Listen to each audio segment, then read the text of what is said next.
Joining us right now, he's the host of The Lead on CNN every day at 4 p.m., one of our favorites, and a huge fan of cats, Jake Tepper. Jake, thanks for joining us this morning. Good morning. How are you? Little cat scratch fever there for you.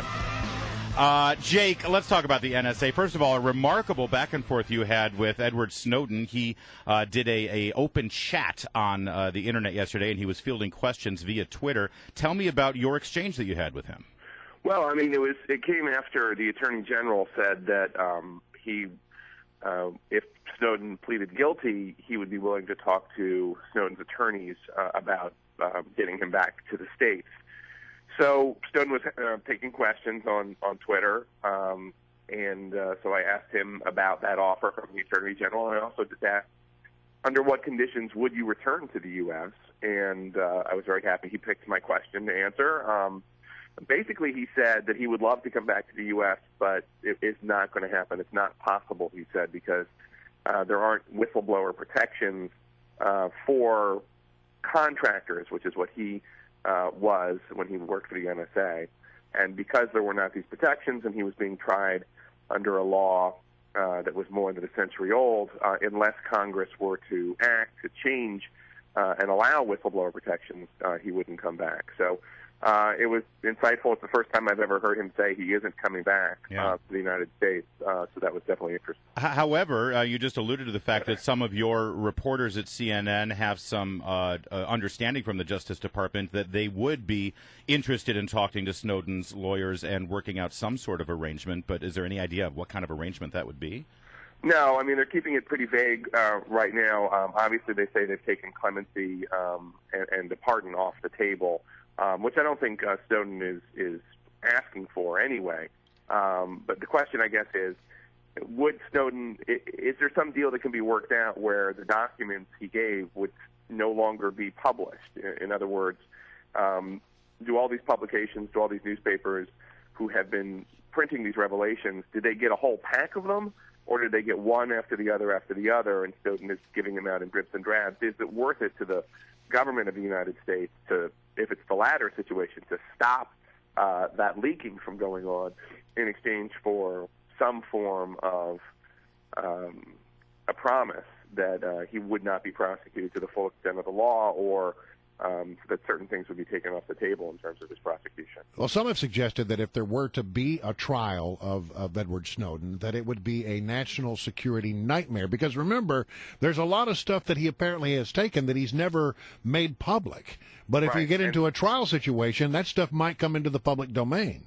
Right, and that's one of the other glitches, is that Snowden very obviously would like an open trial in an open court.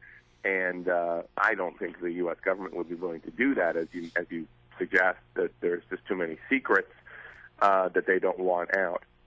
So, I think that there is an impasse. I just don't think that there is ever going to be a way for Snowden to come up with a deal, even if,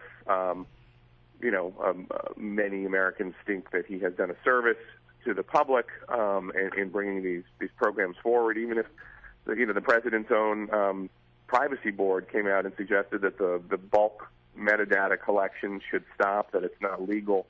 There's still too many in the government who regard this as a major breach and a major violation of law. I mean, the president's own advisory board said it, and then there have been court cases that have suggested that this collection of data was an overreach of government. We would have known none of this were it not for Edward Snowden. No, I agree. That's just factually correct. I mean, we wouldn't be having this debate at all. But I mean, that's however people like you and me might see that as well. That's great. And the public now knows some things. That's actually an argument among government officials. That's an argument against him. They don't want to be having this debate. They want everything to be in secret. There were U.S. senators on the Intelligence Committee who have been vaguely talking about this for years, but so vaguely that it never really bubbled up to the surface of debate. Setting Edward Snowden aside, yesterday the NSA was in the news again because the bipartisan advisory panel that was instituted 10 years ago when the Patriot Act was passed, their job in a bipartisan way is to look at these programs and make determinations. A remarkable finding yesterday where they said, yes, this is illegal and it should be shut down.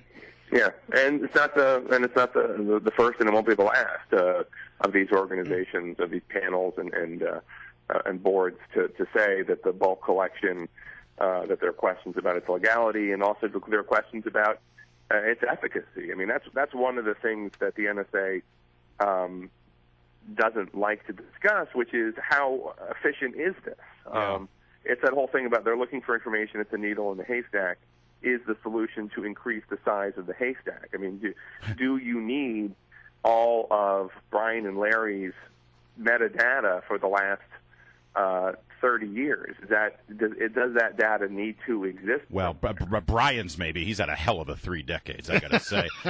Hey, Jake, shifting gears a little bit, I saw you up in the snow there in New Jersey during Christie's inauguration. Yeah, and that was brutal. Is that? No, sorry about that. But, listen, that's why you get paid the big CNN bucks. Job, yeah. Is this Chris Christie story starting to die down? And do you think in retrospect, I know it's hard for you to analyze the media. Obviously, it was a big story on all the cable shows. But because it was New Jersey and so many of those cable networks are housed in New York, do you think they made a bigger deal out of it than it should have been?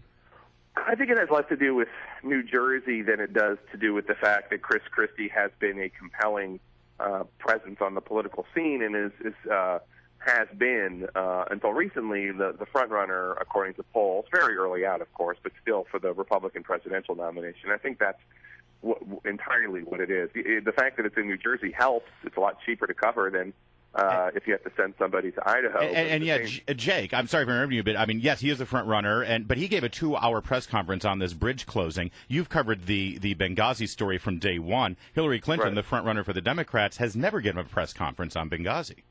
No, although her defenders would point out that she gave 6 or 7 hours worth of congressional testimony, which isn't nothing. I would agree. I'd take a Jake Tapper interview over a congressional testimony any day. I would too. You're a wise man. You're a wise man. Hey, listen, I want to ask you something sort of off the wall, and it doesn't have to do anything with cats, which we know you love, and we have concerns about that. I have a dog too. Okay, well, good. Well, that mitigates it. But it's about yesterday. You're a news guy, right? I mean, and so, what is news? There's always this debate in newsrooms about what is news. And, clearly the Edward Snowden story, you were breaking news, you were making news, good stuff there, good on you. But you sent out a tweet saying that you would not cover the other big breaking story of the day. Yeah, we were Bieber-free yesterday. No, you did not cover Justin Bieber. No Bieber. We were Bieber-free. Now, we did discuss, is there an intelligent way we can do it? And we did discuss what if we had a discussion with an immigration expert about, since Bieber's Canadian, what would happen to the average, let's say, for want of a better, just to grab the other border town, the border country, what if a Mexican had been caught with drugs, drunk driving, drag racing in Florida, after all these other accusations of law violation? What would happen to him under our nation's immigration laws? We did discuss doing that. We thought that might be an interesting debate, but ultimately we decided Bieber-free in 2014. And we salute you for that decision. I don't know why he's so proud of this. I don't know if... All right. Jake Tapper, thanks for joining us as always, and great job on the Snowden thing.